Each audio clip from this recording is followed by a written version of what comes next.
बिस्मिल्लाहिर्रहमानिर्रहीम। अस्सलाम वालेकुम प्यारे प्यारे व्यूवर्स, आप देख रहे हैं आपदा फैसल फूड सीक्रेट्स। आज हम बनाएंगे बहुत ही मज़ेदार ठंडा ठंडा रिफ्रेशिंग आड़ू का जूस, जो कि बनाने में बहुत आसान है। इसके लिए मैंने लिए 1 किलो फ्रेश पीच। इसे इस तरह दोनों साइड से कट लगा देंगे और इसे पैन में डाल देते हैं।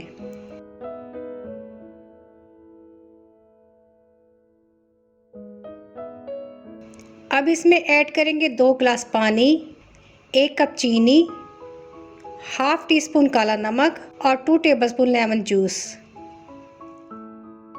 इसे कवर करके बॉईल होने के लिए रख देंगे।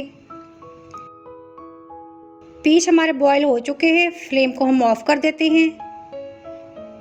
इसे ठंडा होने के लिए रख देते हैं।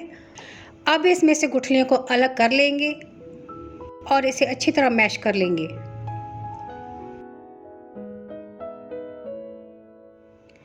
इसे अब स्ट्रेनर में डाल देंगे और अच्छी तरह छान लेंगे।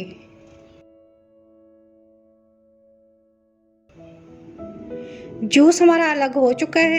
ये देखिए जी, माशाल्लाह कितना यमी पीच पल्प रेडी हुआ है। इसे हम एयर टाइट जार में डाल के फ्रिज में महफूज कर सकते हैं। अब हम इसका ड्रिंक तैयार कर लेते हैं। गिलास में आइस क्यूब डाल लेंगे और अब इसमें डालेंगे पीच का पल्प और अब इसमें ऐड करेंगे कोई भी वाइट सोडा, स्प्राइट या 7 अप। तो दोस्तों, कैसी लगी आपको मेरी रेसिपी? अगर आपको मेरी वीडियो अच्छी लगी हो तो इसे लाइक करें और चैनल को सब्सक्राइब करें। तो मिलते हैं अगली मज़ेदार वीडियो में, तब तक के लिए अल्लाह हाफिज़।